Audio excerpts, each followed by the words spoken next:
미국이 지난 8월 29일 북한이 IRBM을 2700m를 쏴서 북태평양에 이렇게 도달시킨 이후 지금 북한을 대하는 입장이 굉장히 바뀌어졌습니다. 왜 그런가 하면요. 미국이 당시 북한의 발사 각도가 정상 각도로 쐈다지만은 정상 각도보다는 약간 높았다. 그래서 그걸 정말로 한 35도 정도 일반 소울 각도로 쏘면 괌까지도 충분히 오고도 남는다라는 지금 이 각도 계산에 대한 답이 나왔다고 합니다. 그래서 북한이 일부러 약간 높게 쐈습니다. 정상 각도보다. 그런데도 2700km를 날아갔다는 것은 미국의 괌에 충분히 도달시킬 수 있고 그것이 IRBM으로서 이 작동을 제대로 한다라고 봤고요. 지금 북한이 도발의 속도전을 내어서 정권 수립일인 구구절, 즉 9월 9일 날 북태평양 상에다가 ICBM을 정상 각도로 쏠 가능성이 높다는 겁니다. 전번에 쐈던 것은 화성 12호 IRBM이고요. 3000에서 한 4000 사이. 이번에 ICBM, 즉 한 6000km 이상을 나가는 ICBM을 다시 한번 쏴서 이 북한이 미국에 대한 추가적인 압박에 들어갈 가능성이 매우 높다라고 지금 보고 있습니다. 그래서 북한이 여기에 9월 3일 날 6차 핵실험을 했는데 미국이 지난번에 5차 핵실험 한 것보다도 최소한 십수배가 더 강하고 최대한 몇십 배가 더 강할 수도 있다는 것을 확인을 했고요. 그래서 미국은 수소폭탄으로 규정을 했고 이제는 미국이 매우 심각해져 버렸습니다. 소형화도 됐고 원자폭탄이 아니라 수소폭탄까지 갔고 여기에 북한이 대기권 통과니 뭐니 이런 거 대기권 재진입 기술이니 뭐니를 떠나가지고 EMP탄을 터뜨릴 수도 있다는 겁니다. 그러면 EMP탄이라는 게 뭐냐? 엘렉트로마그네틱 펄스라고 해서 전자기 펄스 위력인데요. 한마디로 높은 고도에서 폭발을 시켜서 강한 전자기파와 에너지가 발생하면서 통신시설이나 전력계통을 파괴하고요. 더 나아가서 건물들도 상당히 다 무너뜨려 버리는 공격을 할 수 있다는 겁니다. 그래서 북한이 지금 한국에 미국에 사드나 이런 종말 단계에서 요격하는 시스템이 작동하기 전에 더 나아가서 이 공중에서 한 나라 전체의 전자나 기계 시스템을 다 마비시켜버리는 그런 전자기파와 파괴력을 동반하는 그런 폭발로 이렇게 할 수 있다는 거죠. 그래서 한국에서는 이 대기권이 한 20km인데 이 대기권 재진입이 뭐니 하기 전에 그 위에서 60-70km에서 터뜨려버리면 수소폭탄 하나를 남한 전체의 전자 시스템이나 이런 것들이 다 마비되어 버린다는 거죠. 그러니까 무선, 전화, 통신 다 가버린다는 겁니다. 미국 본토 위에다가 하나 쏴버리면 미국 전체의 전자 시스템이 마비가 돼 버린다는 겁니다. 그래서 이걸 쏘게 되면 한마디로 이 현대의 과학기술이 다 무너지는 영화 매드맥스에 나오는 석기시대 같은 상황으로 돌아가는 부분이 된다는 겁니다. 그래서 북한이 미국에 한 군데 맞춰서 한 도시를 초토화시키는 ICBM보다 EMP탄을 쏴서 미국 전체에 전쟁을 할 수 있는 능력을 날려버리는 부분을 이렇게 고도 400km 상공에서 해버릴 수 있다는 겁니다. 미국이 지금 이런 부분까지도 걱정하고 있다는데요. 이런 어떤 북한의 도발이 이제는 현저하게 가시화되니까 미국도 사실은요. 우리는 미국이 굉장히 정교하고 치밀한 나라 같지만은 별로 그렇지 않습니다. 이번에 북한에 쩔쩔매면서 끌려오면서 북한이 ICBM과 핵을 완성하는 단계까지 손을 못 쓰고 오는 부분을 보면요. 미국이 무슨 어떤 특별한 그런 용 빼는 재주나 기술이 별로 없는 좀 덩치에 비해서는 멍청한 나라라고 저는 생각을 합니다. 그래서 미국은 8월 29일 북한의 북태평양 IRBM 발사, 9월 3일 북한의 6차 핵실험을 보고 지금 화들짝 놀래서 그 정도가 극한 상태에 가 있다는 겁니다. 그래서 매티스 국방장관이요. 이 사람은 수도승이라고 불릴 정도로 결혼도 하지 않고 한마디로 군을 위해서만 살은 사람인데 백악관에서 열린 NSC를 마치고 밖에 나와서 백악관 앞에서 옆에 미국 군 1인자 합참의장을 옆에 세우고 기자회견을 했습니다. 미국과 괌을 포함한 미국 영토, 동맹국들에 대한 어떠한 위협도 군사적 대응에 직면하게 될 거고 군사적 대응은 효율적이고 압도적일 것이다라고 이야기를 하면서 우리는 북한의 완전한 절멸을 이렇게 바라지는 않는다라고 하면서도 우리는 그렇게 할 많은 군사적 옵션들을 보유하고 있다라고 말을 했고 바로 옆에는 서열 1위 조셉 덤퍼드 합참의장이 등장을 했습니다. 그래서 빈말이 아니라 내 여기 군 1인자를 세워놓고 하는 말이다라고 이야기를 한 거죠. 어제 있었던 백악관 NSC 회의에는요. 사성 장군 출신인 존 켈리 비서실장, 매티스 장관, 덤퍼드 합참의장, 맥마스터 NSC 보좌관 등 대부분이 군 출신들로 이루어져 있었는데요.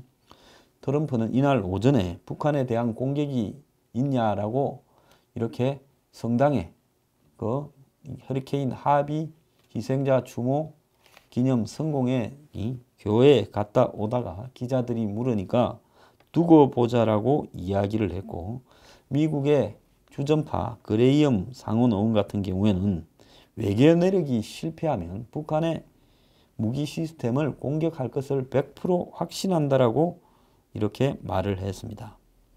그래서 미국은 이날 경제적으로도 북한에 대한 전면 이렇게 봉쇄에 들어간다면서 북과 거래하는 어떤 나라와도 모든 무역을 중단한다라고 해서 경제적으로 북을 완전히 차단하겠다고 머누신 재무장관이 말을 했습니다. 그러면 문 대통령이 이번에 러시아 가가지고 남북로 가스관을 합의하고 오면 한국이 미국에 의해서 경제적 봉쇄를 장기적으로는 당할 가능성이 있다는 겁니다. 지금 멍청한 건지 모질하는 건지 이 대목에 저는 문 대통령이 러시아 안 가는 게 좋을 것 같고요. 가도 가스관 사업을 이야기 안 하는 게 좋을 것 같습니다. 미국도 한국이 러시아와 가스관 사업을 해서 북한에 돈을 주려고 하고 연료를 공급해 주려고 하는 것이 이 대목에서 도대체 맞기나 한 이야기냐라는 분노가 끌어오르고 있습니다. 지금 미국의 뜻을 국제사회에서 또 다르게 가장 잘 반영하고 있는 사람이 니키 헤일리입니다. 이 니키 헤일리는요, 인도계인데 주지사를 했고 젊은 나이에 여자입니다. 자기 미국의 대선 후보까지 거론되고 있는 대단한 여성입니다. 이 사람의 발언은 전부 백악관이나 NSC와 조율되면서 나오는데요. 어제 유엔에서 이렇게 말을 했습니다. 회의상에서 이야기했습니다. 북한의 김정은은 전쟁을 구걸하고 있다. 전쟁은 결코 미국이 원하는 것이 아니지만은 우리의 인내에도 한계가 있다라고 말을 했습니다. 2006년 1차 핵실험 이후 북한에 대한 점진적인 제재가 효과를 보지 못했다. 북한에 대해 가장 강력한 제재 조치를 취하는 것이 북한 문제를 해결할 수 있는 유일한 방법이다라고 했고요. 여기에 대해서 유엔 일본 대사도 더 이상 시간을 낭비할 수 없다. 북한을 압박해야 된다라고 말을 했습니다. 자, 미국의 지금 분위기는 일본의 열도 위로 화성 12호를 쏘아서 괌까지 이렇게 도달하는 부분에 미국의 각도 거리 계산이 끝이 나 보니까 매우 심각하고 9월 3일 북한의 핵실험의 위력이 지난번보다는 수십 배였다라는 부분에 대해서 미국은 이제 끝까지 가고 있다라고 느끼고 있습니다. 자, 매티스가 이야기한 완전한 절멸이라는 분위기로 봤을 때는요, 미국이 끝까지 협상을 포기하지 않고 협상을 하려고 하겠지만은 김정은과 미국의 스타일이 달라서 서로가 서로의 의사를 전달하는 방식에서 문제가 생긴다면 애고치 못하게 무슨 일이 발생할지 모른다는 겁니다. 그래서 니키 헤일리 대사가 우리는 전쟁을 원하지 않지만 우리의 인내에도 한계가 있다라고 말을 한 것은 미국의 지금 백악관과 군부 내에 여러 계산하에서 지금 나오고 있는 이야기라는 겁니다. 일주일 사이에 미국은 전쟁 불사의 분위기로 움직여가고 있는 것도 분명한 사실이고요. 자, 이런 상황에서 한국이 러시아 가스관을 연결한다라는 부분에 한국이 이제는 러시아에도 인질이 되고 북한에도 인질이 되고 싶어 한다고 생각을 하고 있습니다. 아마 문 대통령이 10월 달쯤이나 유엔 총회에 갈 건데요. 그때 가면 여러 가지 불편한 이야기들이 미국 측에서 나올 수 있을 거라고 봅니다. 근데 미국의 조야에 있는 사람들하고 이야기를 해보면 이런 이야기를 합니다. 문 대통령이 저러는데 한국의 보수 야당은 못하고 있냐?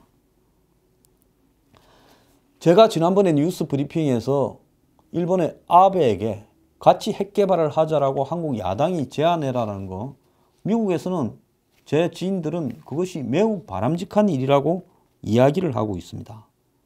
자, 아베가요, 트럼프한테 직접 우리 핵무장 하겠다고 하면 일본은 나가사키와 히로시마에 핵을 2방을 얻어맞은 세계에서 유일한 국가이기 때문에 국민 대중적으로 아베가 앞장서는 부분에서는 굉장한 저항과 반발을 불러일으킬 수 있다는 겁니다. 비핵화에 대한 일본 국민들의 두려움이 있죠. 핵을 2방이나 맞은 국민은 전 세계에 일본밖에 없습니다. 한 방도 아무도 안 맞았죠. 그래서 문 대통령이 아베를 만나서 우리 둘이 트럼프를 만나가지고 이제는 핵 개발을 하자. 핵 대 핵밖에 더 있냐, 방법이 항복 안 하려면. 이렇게 이야기를 해야 되는데 한국 대통령은 전쟁 반대, 비핵화, 평화 이야기하면서 은근히 북한 편드는 모양을 보이고 있으니 일본의 아베는 지금 미치고 한장하겠다라는 이야기라는 겁니다. 자, 문 대통령이 당사자인데 당사자가 마치 아베가 당사자인 것처럼 너들이 알아서 해라고 하면서 전화통화도 제대로 안 하니 허구날 아베가 문 대통령한테 먼저 전화하는 형식이 보이는 거 아니겠습니까? 그러니 오죽하면 한국 칼럼에 문 대통령이 아베한테 전화 먼저 좀 하면 안 되냐는 것까지 어제 나왔습니다. 그래서 아베가 핵 개발에 대해서 한일이 동시에 가자라는 부분을 이야기를 하려면 일본 안에서 당사자인 한국도 가만히 있는데 왜 네가 호들갑이냐, 정치적으로 이용하려고 그러는 거 아니냐, 우리는 핵을 맞아봐서 핵이 무서워서 안 된다, 이래서 일본이 지금 끙끙 앓으면서 말을 못한다라고 지금 하고 있는 겁니다. 자, 이 상황에서 미국의 샌프란시스코, 가장 서쪽에 있는 대도시 중에 하나가 샌프란시스코죠. LA는 샌프란시스코보다는 한참 1000km 이상 밑에 있기 때문에 북한에서 샌프란시스코 가는 게 LA 가는 것보다는 훨씬 가깝죠. 그래서 미국에서는 샌프란시스코가 위험에 노출이 됐는데 우리가 지금 한국의 서울이 위험에 노출되는 것을 걱정하고 있게 생겼냐? 걱정할 필요가 없다. 문 대통령 하는 거 봐라. 쥐는 남일이라고 생각하지 않느냐. 우리는 우리 일만 걱정하면 된다라는 것이 지금 미국 군부의 매우 심각한 그 반응으로 떠오르고 있습니다. 문 대통령은 걱정 안 하는데 왜 우리가 한국 서울을 걱정하냐? 지가 우리 샌프란시스코를 걱정을 하느냐? 안 하지 않느냐? 그러니까 우리는 생각할 거 없다라는 거. 이게 지금 미국의 분위기라는 겁니다. 자, 지금 미국의 분위기가 일주일 동안에 전쟁 불사로 가고 있는데요. 9월 9일 날 북한이 정말로 9월 9일을 전후해서 ICBM급 화성 14호 이번에는 그거를 정상 각도로 발사하게 되면 그 이후에 벌어질 일은요. 자, 정말로 누구도 모르는 상황이라고 보겠습니다.